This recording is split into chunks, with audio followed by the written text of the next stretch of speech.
Well, hey, Team Healthy. Boy, do we have a good interview coming up here today. I have with me Tim Fletcher. Most of you know that I like to pick up on fellow professionals in the field that are doing work that runs parallel with mine. And Tim is definitely one of those. Tim, first of all, thank you so much for being willing to share some of your time and expertise here on our broadcast. So I'm so pleased to have you with us. Thank you. It's my pleasure to be here. Okay, now you're in Winnipeg, right? Uh, Windsor, Canada. okay, and that's in Manitoba, correct? No, it's in Ontario, right beside Detroit. Okay, well, I had all that information wrong. Okay, Windsor. Oh, yeah. Well, I've actually been there, and I was in Port Huron not a while back. Just up the road. Yeah. Yeah, just so that's where all the gambling is. So the Americans go over to the Canadian side for that. Okay, so sorry I had my information a little bit wrong. So now our people that are going to be listening here today are going to be able to tell the difference between a Texas accent and a Canadian accent. So y'all just deal with it, okay? Oh, okay. Now, Tim, you have an expertise in dealing with and treating complex trauma. And so tell me first about the organization you have and then how you got into this work. And then I'd like for us to figure out how, what this whole topic's all about. Sure. Well, 30 years ago, I started out as a pastor and burned myself out within 11 years and was on disability for a while, just trying to get back on my feet health wise. Went through a lot of health problems, mental health problems.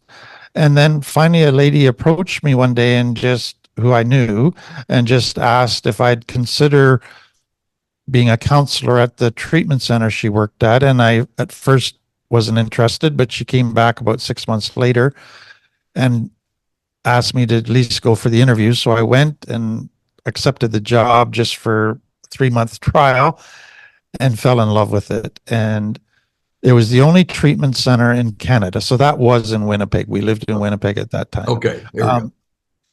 So it was the only treatment center in Canada at that point that saw addiction as a symptom of deeper problems, and that the addict was actually trying to solve the internal pain that they couldn't resolve any other way.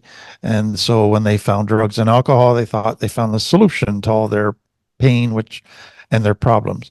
And so it really sent me looking at the underlying issues. And at that point, complex trauma wasn't even in the vocabulary. It was not even there.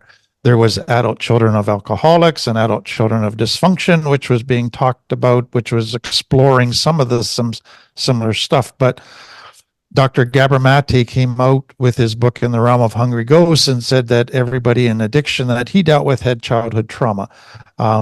So that really set me on exploring trauma, starting to understand it. And it still was in early days of this whole field. And so as more and more information came out, my understanding grew.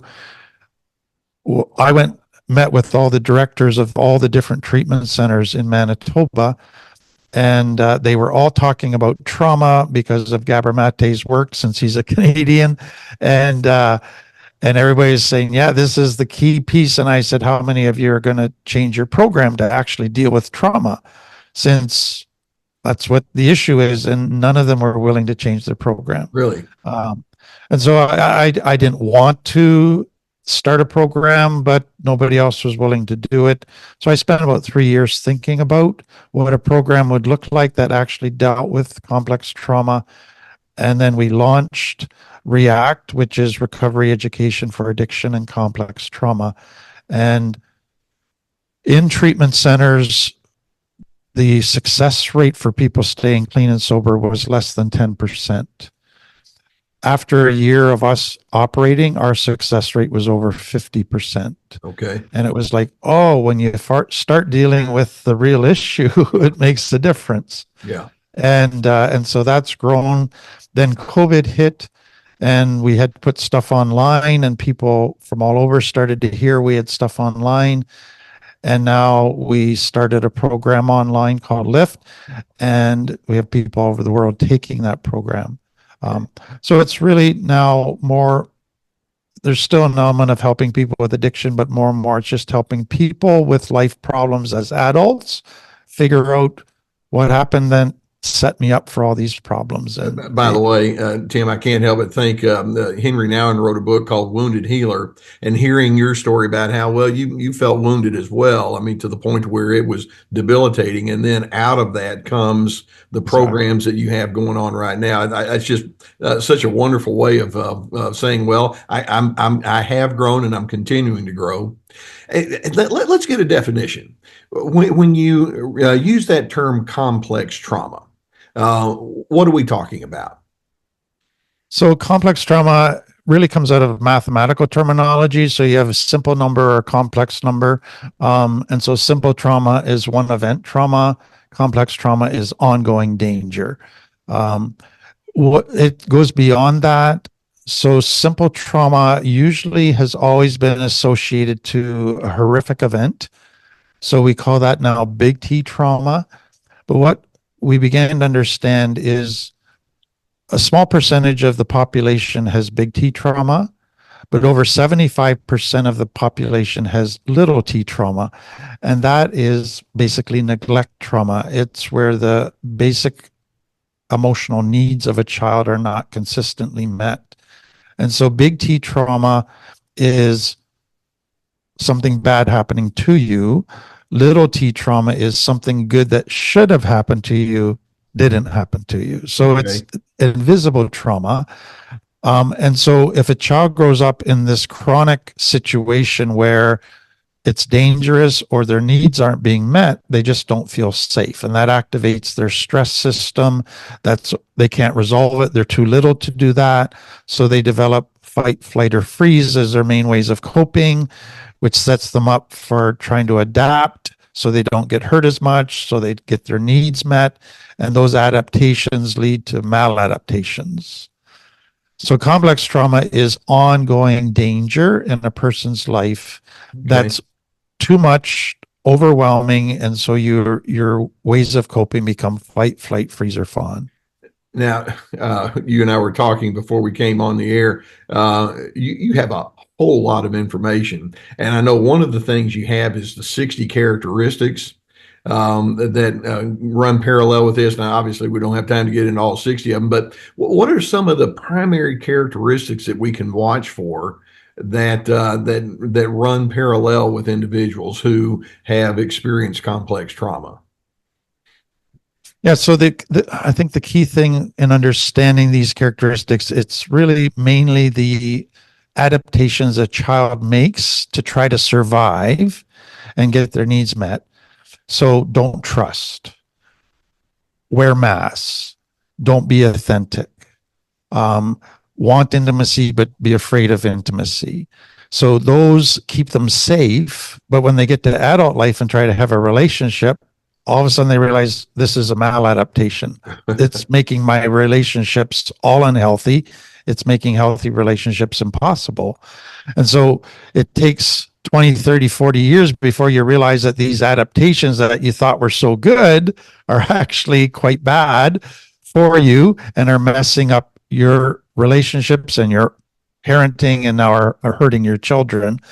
And so those are some of the adaptations is don't trust. So you have trust issues now, wear a mask, don't be authentic, develop personas to try to get respect, learn to manipulate, be a people pleaser.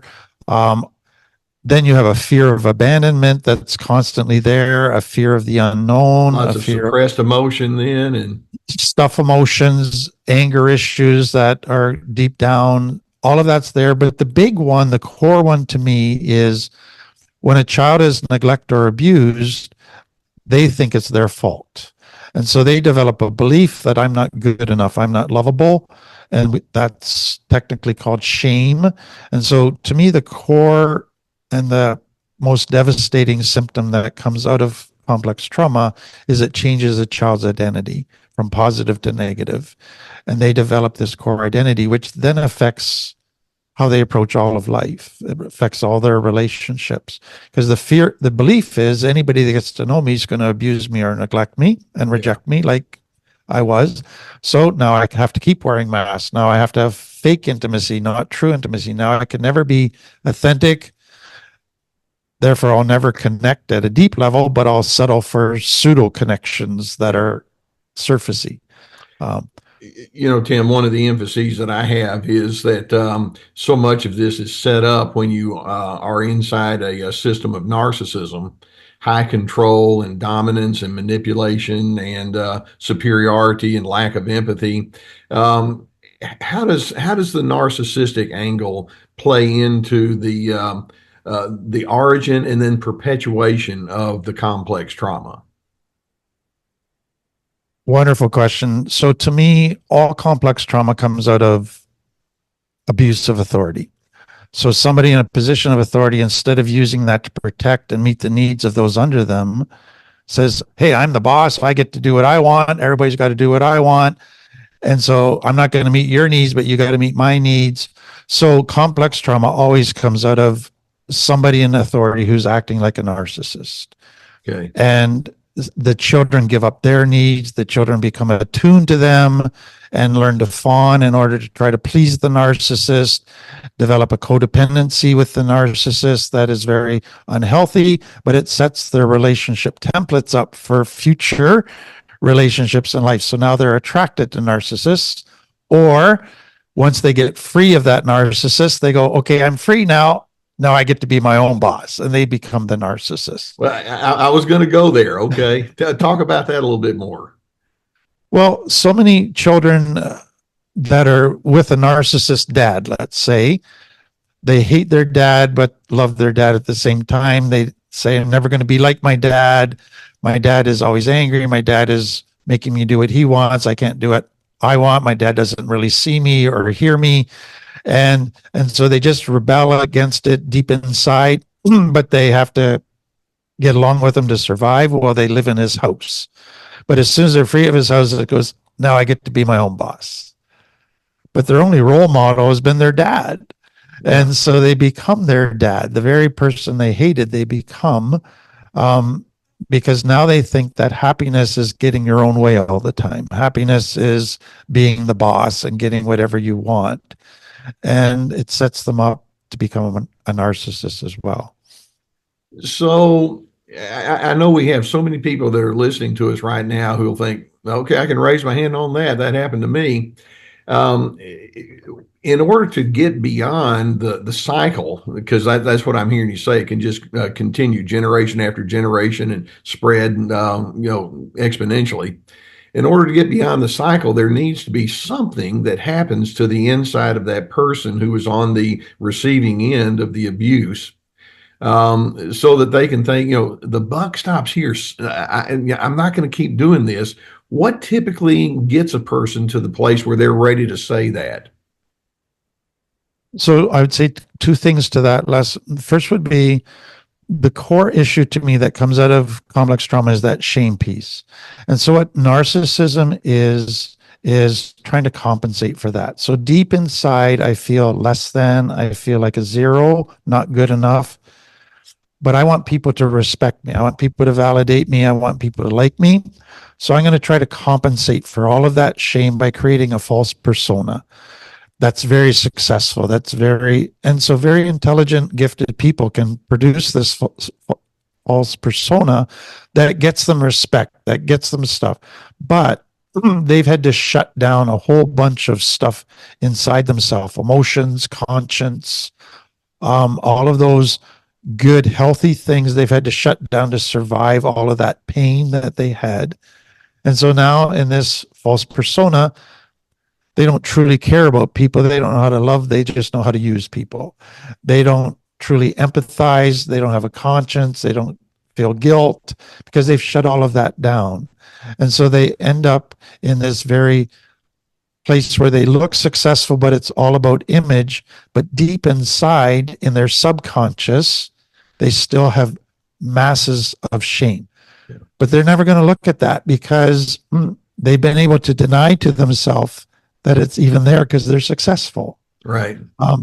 And so what begins to happen is they'll continue like that as long as people enable them to get away with it.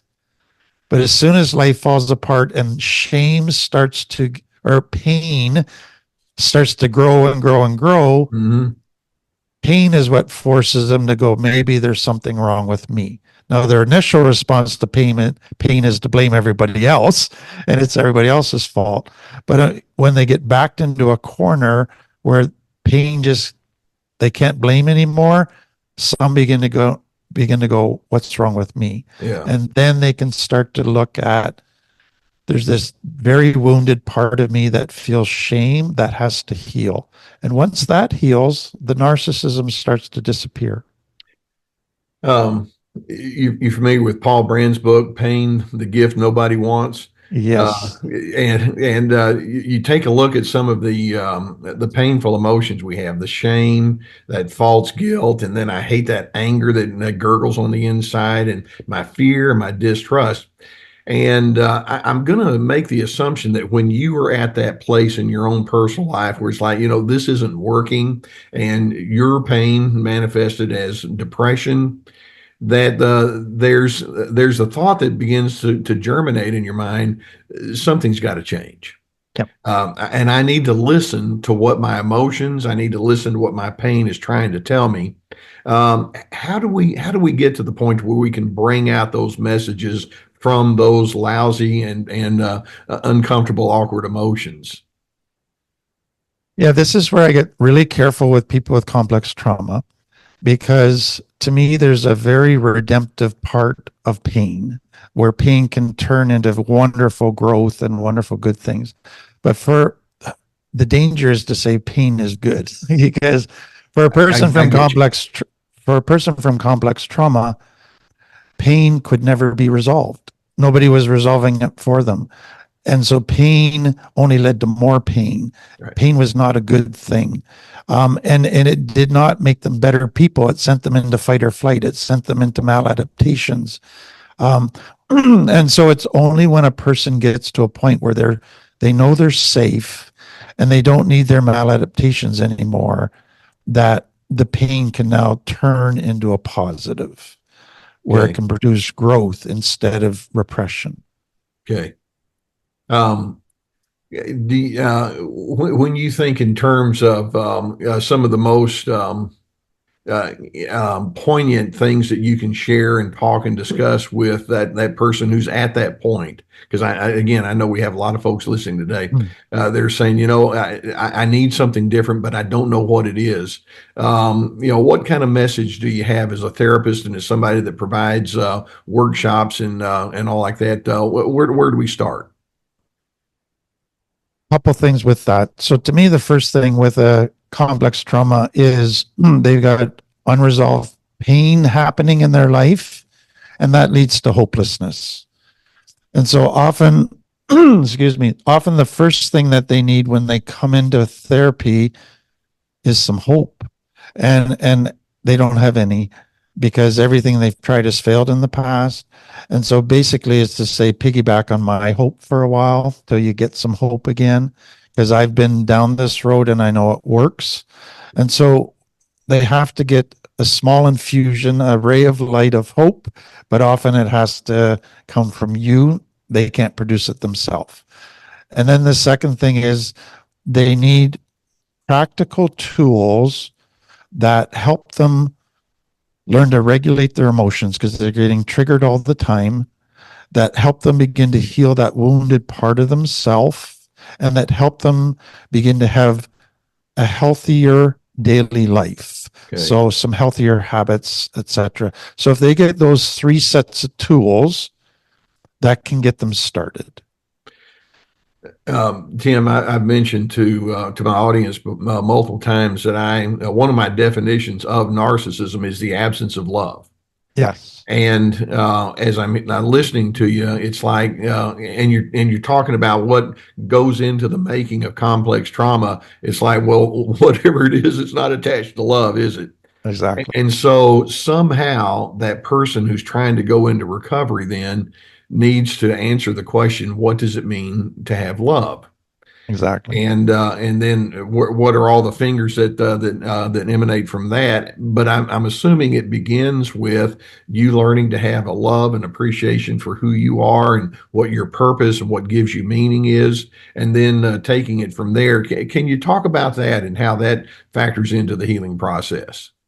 Yeah, so I would kind of take people in two directions on that. So the very first thing to me is you can't heal from complex trauma just with information.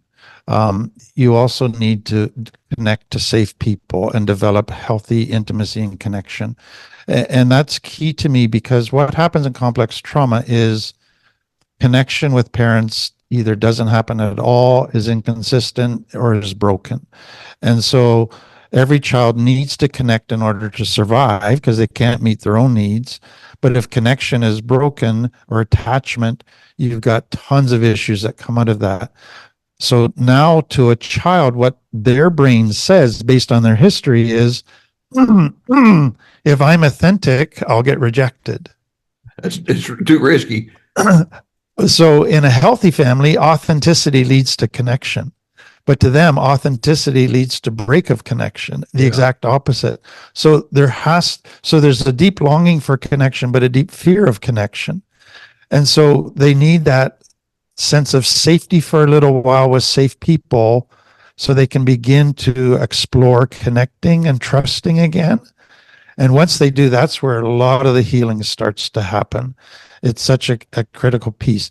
Then the second thing to me is when I get neglected and abused by others, and I think it's my fault, so I feel abandoned by the people that are supposed to love me, I then abandon myself and I reject parts of myself. Oh, I'm too sensitive. I'm too shy. I don't like this about me. I don't like my body. I don't like all kinds of things.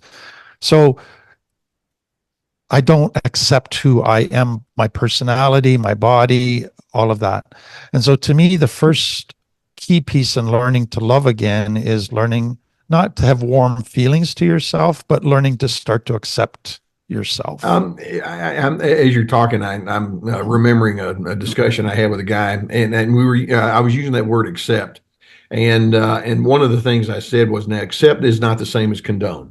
But what he had told me was, he said, "All right, he had an awful background, etc., and not surprising, he married into a situation where, in this case, the wife and her family had a lot of narcissistic tendencies too, and he finally just broke down in my office and said, "I'm going to tell you something, and I'm ashamed to say it, but I absolutely hate my wife. I just hate her guts." And he knew I was going to come across and just try to wring him by the neck. And then I asked him, well, tell me how you arrived at that, and tell me what there's a deep root system there. Let's talk more. And we went further and further into it. And then right in the middle of our discussion, he stopped and he said, the first thing that I assumed when I told you how much I hated her, I knew you were just going to pull out your whip and just start whipping on me, and you didn't. And I said, well, hate is not exactly my favorite emotion, but that's where you are. Yes. And what we want to do is we want to listen to the fact that it's there. It doesn't show up out of a vacuum. And exactly. I know many, and so that when we talk about accepting and loving yourself, it doesn't mean that we condone that it's there, but it's like, that's in me. And yes. I need to listen to the message that it's telling me. What kind of thoughts and experiences have you had along the similar lines? So to me, the main thing that comes out of a shame core identity is a strong inner critic. Yes. So it doesn't matter what I do, it's not good enough. I find fault with everything. You're a failure, you're a loser, you can't do anything right. You hear your parents' voice in your head, you create all your own, you set unrealistic standards for yourself that you never meet. And so you always are failing and criticizing yourself. But then there's this built-in sense of justice that I can't forgive myself till I punish myself sufficiently. So now I got to go put myself in the doghouse and be unkind to myself for 2 weeks before I can forgive myself. Yes. So I can't be forgiven for the crime till I serve the time is really the thing. And so the idea for many children in complex trauma is the parenting style was a shame-based parenting style. Yes. If you do something wrong, we're going to punish you and make you face how bad you are. And it was very negative. And so for a person to begin to realize to have self-compassion is totally foreign, because they Yeah. think Yeah. beating myself up will lead to change. And I go, no, it doesn't. It actually leads to you shutting down even more. Self-compassion is what leads to change. And that's a foreign way of thinking for them. Yeah. But it's really beginning. So what I tell people is, when you struggle or when you make a mistake, don't go to beating yourself up. Go to compassion and curiosity. So why did I do that? What was going on there that caused me to respond that way? Explore it, understand the deeper emotions that were driving that, and be kind to yourself. Because usually those coping styles were just a wounded child trying to survive. So don't beat up the wounded child. Yeah.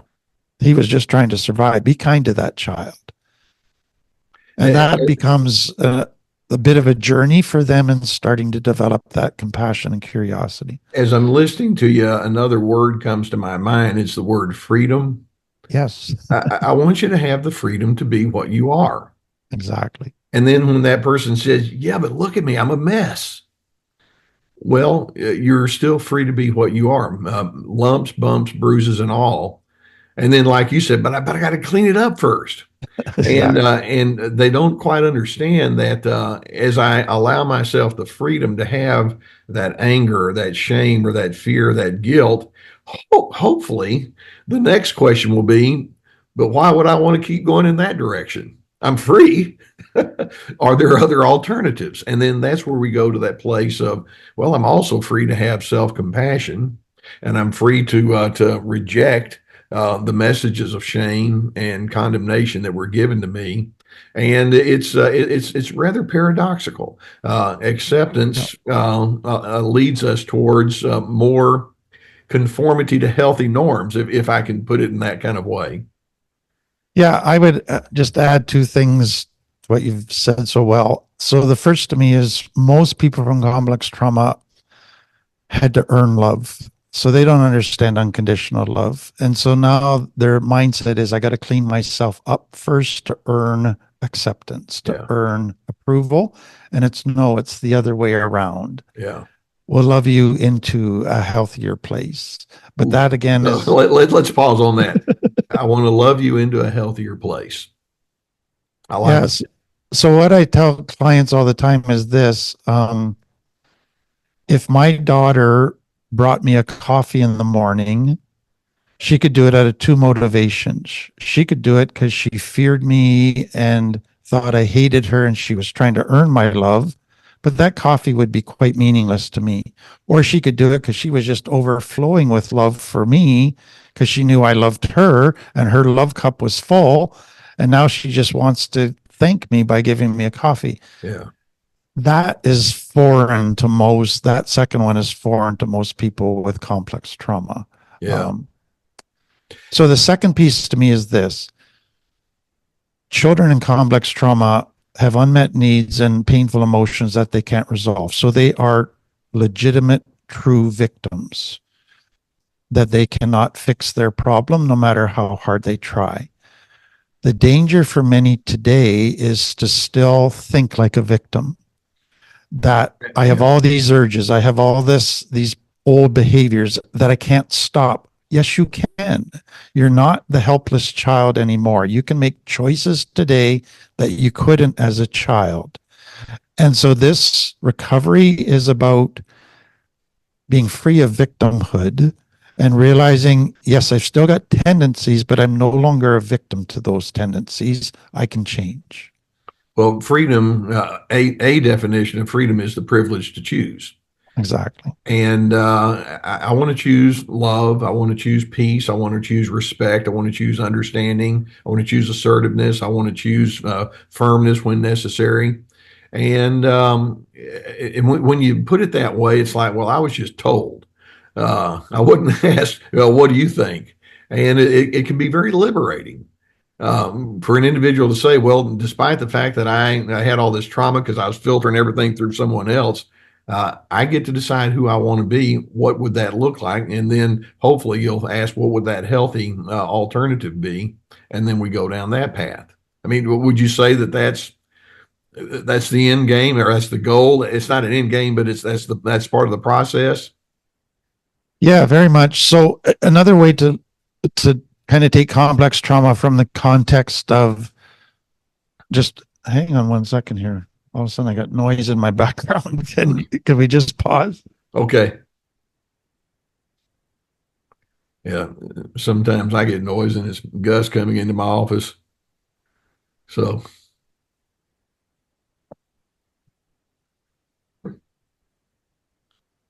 Sorry about that. Oh, that was kind of weird. well, we're just going to be spontaneous here now, aren't we?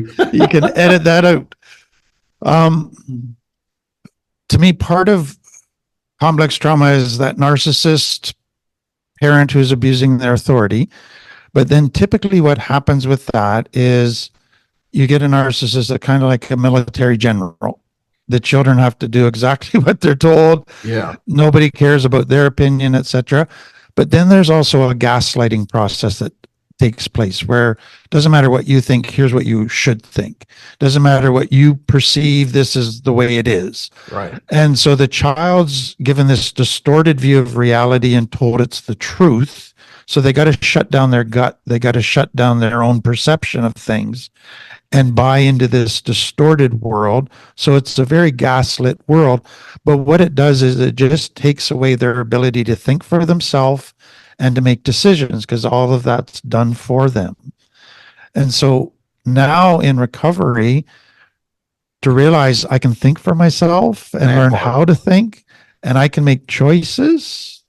Wow. That's very, very challenging, exciting, but scary. Well, and anything that's new takes a little bit of time for it to become more and more natural, but it can be done. Tim, we could go all day long talking about this, and I mentioned to you before that I was blown away, frankly, when I looked at your website as to how much information you have. I mean, I hope our audience understands we're talking with a guy here that has a wealth of information, and it's solid. And then you have your YouTube channel; you have quite a following there, and other presence in the media. So this Tim Fletcher, you're somebody that we need to be paying attention to. Thank you very much. Well, and what we're talking about here today is just the tip of the iceberg, and I hope it stimulates our audience to look further into this whole notion of getting beyond some of the complex trauma. And just part of it is awareness and knowledge is power, and the more you have that, it becomes your friend that becomes a catalyst for that growth that we're talking about. So, Tim, thanks so much for what you're doing and the contributions you're making to the profession.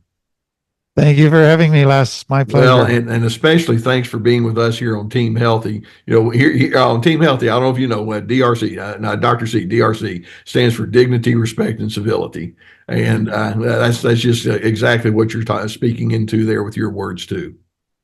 Thank you very much. Okay, Team Healthy, I'll see you next time. And thanks for your attendance here today. Bye.